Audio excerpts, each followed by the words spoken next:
Le Conseil des ministres s'est réuni ce mercredi 11 mars 2026 sous la présidence du chef de l'État, M. Patrice Talon, et a pris les décisions que voici. S'agissant de mesures normatives, approbation des statuts de la Maison de l'Artiste et de son régime électoral. À la suite de l'adoption du statut de l'artiste, le présent cadre institutionnel se révèle comme une avancée notable pour l'épanouissement complet de celui-ci. La Maison assure pour les artistes une mission d'identification et d'immatriculation, d'accompagnement professionnel, de formation, d'information conseil et de représentation auprès de l'ensemble des pouvoirs publics et autres institutions.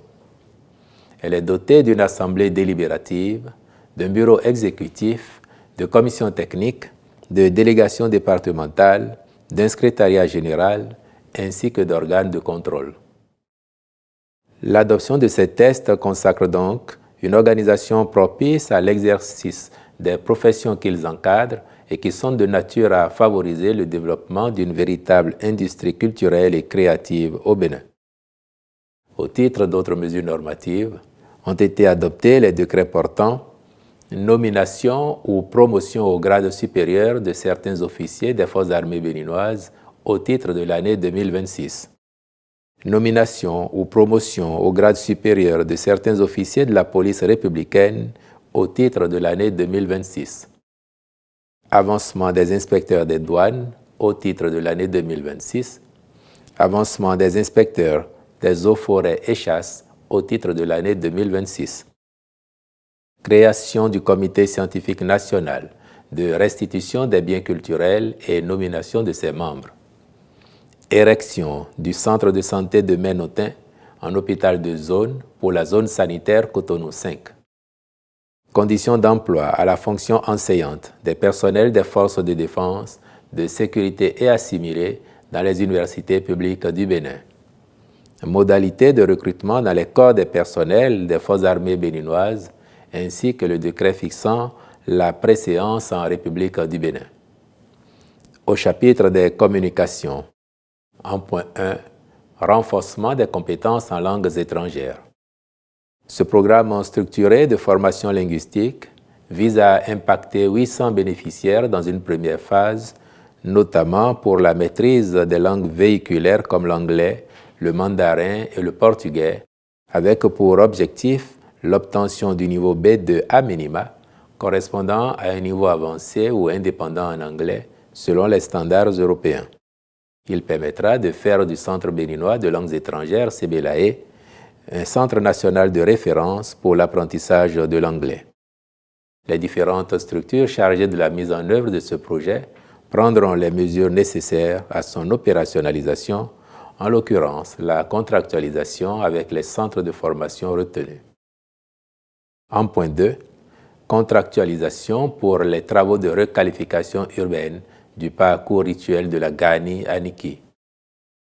La Gani de Niki est une célébration culturelle et cultuelle séculaire de l'Empire Baatonou, constituant l'une des plus importantes manifestations du patrimoine immatériel du Bénin. La construction du nouveau palais du roi impose une modification structurelle du parcours rituel traditionnel qui passe désormais de 7 à 8 stations sacrées. La présente mission vise donc à faire une requalification des stations et du parcours afin de préserver la cohérence culturelle, renforcer la sécurité des participants et valoriser davantage l'événement sur le plan touristique. Les ministres concernés sont instruits d'accomplir les diligences pour la bonne exécution des dits travaux et la livraison des ouvrages à bonne date. En point 3, construction de centres de secours dans certaines communes. Ces infrastructures stratégiques à réaliser dans ces communes seront dédiées à la prévention, à l'intervention et à la formation des acteurs dans le cadre de la montée en puissance de l'Agence béninoise de protection civile. Le but est non seulement de renforcer les capacités opérationnelles de la protection civile, mais aussi d'améliorer la résilience des populations à travers des mécanismes efficaces de gestion des situations de crise ou de catastrophe. En point 4, construction du lycée scientifique de Porto Novo et de l'école normale supérieure de Parakou. Pour rappel, Dans le cadre du projet de construction de 6 lycées scientifiques et de 2 écoles normales supérieures inscrits à son programme d'action, le gouvernement avait autorisé, lors de sa séance du 22 octobre 2025, la construction de 5 premiers lycées à Abomey-Calavi, Lokossa, Abomey, Parakou et Natitengu, ainsi que d'une école normale à Abomey-Calavi.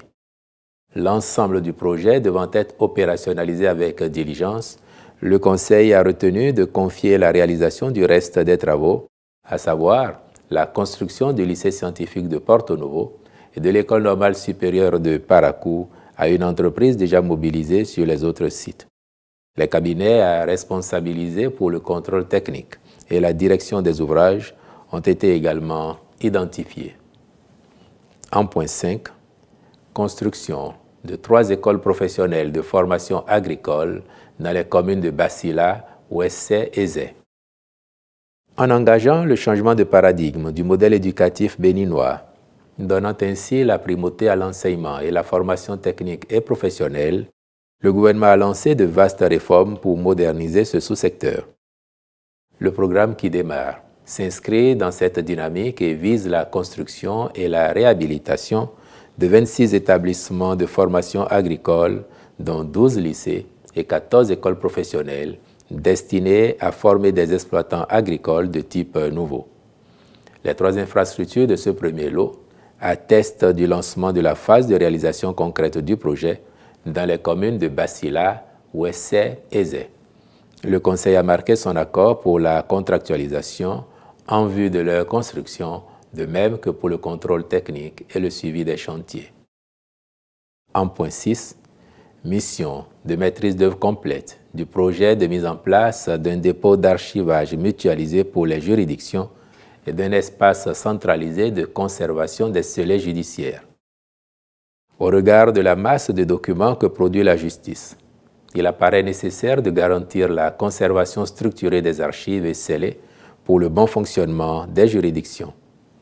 À ce propos, il convient de doter les greffes de locaux adaptés, aussi bien pour les archives que pour les scellés. C'est dans ce cadre qu'un modèle de gestion a été mis en place. Il a vocation à assurer la sécurité, l'intégrité et la traçabilité des archives et des scellés judiciaires, tout en soulageant tant soit peu les juridictions du fardeau logistique et matériel que représente leur conservation. Pour optimiser ces avantages, la présente mission de maîtrise d'œuvre complète est autorisée afin de mettre aux normes le bâtiment ayant abrité l'ex-agence judiciaire du Trésor. En point 7, travaux de délimitation des zones marécageuses à préserver dans le Grand Nokoué. Les grands domaines humides et marécageux dont dispose cette agglomération, qui participe en grande partie à la gestion de l'inondation dans les principales communes de la zone sud du Bénin, subissent malheureusement chaque année une forte pression humaine. De fait, l'expansion de l'occupation humaine réduit leur portée et limite ainsi les résultats des grands projets d'assainissement pluvial en cours dans la plupart de nos centres urbains. Le présent projet, qui impactera environ 30 hectares de zones humides à délimiter dans la commune de Semekoji et 500 autres hectares de zones marécageuses à délimiter dans celle de Cotonou, a été initié en vue de préserver les plans d'eau naturels qui participent à la réduction des risques d'inondation et à la préservation des écosystèmes fauniques et aquatiques urbains. Pour ce faire, le Conseil a autorisé la contractualisation avec les entreprises retenues. En point 8, approbation de la stratégie nationale d'alimentation et de nutrition 2026-2030. Cette stratégie est élaborée dans la perspective de favoriser l'opérationnalisation de la politique nationale de l'alimentation et de la nutrition pour assurer la concrétisation de ces orientations à moyen terme. Elle aspire à traduire la vision, les orientations stratégiques et les objectifs de la dite politique en interventions concrètes, budgétisées, planifiées et assorties d'un cadre rigoureux de suivi et évaluation. En effet, la stratégie est conçue comme un outil national de référence pour l'ensemble des parties prenantes engagées dans la lutte contre la malnutrition et l'insécurité alimentaire au Bénin. À terme, Elle induira une meilleure convergence des interventions multisectorielles et multi-acteurs, renforcera la coordination institutionnelle, assurera une allocation et une utilisation plus efficace des ressources et promouvra une plus grande redevabilité dans la mise en œuvre des priorités nationales en matière d'alimentation et de nutrition. En point 9, recrutement et formation de 135 fonctionnaires des eaux, forêts et chasses. Il s'agit de 95 gardes forestiers, 25 contrôleurs et 15 conservateurs des eaux, forêts et chasses qui, à la suite des recrutements effectués pour le compte des 4 dernières années, viendront renforcer les effectifs de cette entité pour relever ses capacités à mieux faire face à ses missions. Les ministres intervenant dans ce processus accompliront les diligences utiles à la bonne organisation du concours et à la formation des nouvelles recrues. En point 10, acquisition d'équipements divers au profit de l'Agence béninoise de protection civile. Il s'agit de 2 camions-citernes d'incendie, 9 véhicules de lutte anti-incendie haute pression et 8 véhicules de secours et d'assistance aux victimes qui viendront renforcer le parc logistique de la dite agence. Les ministres en charge de cette opération devront s'assurer de son exécution correcte. Au titre des rencontres et manifestations internationales, il a été retenu la célébration, le 12 mars 2026, de la 11e édition de la Journée africaine de l'alimentation scolaire à l'école primaire publique d'Akpaka dans la commune de Savé. L'organisation au Bénin du 13 au 14 avril 2026 de la 16e réunion du groupe de travail intercession de gestion du mémorandum d'entente d'Abuja sur le contrôle des navires par l'État du port dans la région de l'Afrique de l'Ouest et du Centre, ainsi que la participation du ministère du Tourisme, de la Culture et des Arts à ces réunions statutaires et autres rencontres à l'extérieur au titre de l'année 2026. S'agissant de mesures individuelles, les nominations ci-après ont été prononcées. Au ministère de l'Économie et des Finances, directeur général du Fonds d'investissement communal, M. Réginal Koumagbe-Affide. Au ministère de la Justice et de la Législation, directrice générale de l'Agence pour l'assistance au retour des afro-descendants, Madame Aubierge Olivia Lucette Ongbo. Au ministère de l'Enseignement supérieur et de la Recherche scientifique, directeur général de l'Agence béninoise de téléenseignement, M. Victorien Douillon, cumulativement avec ses fonctions actuelles, je vous remercie.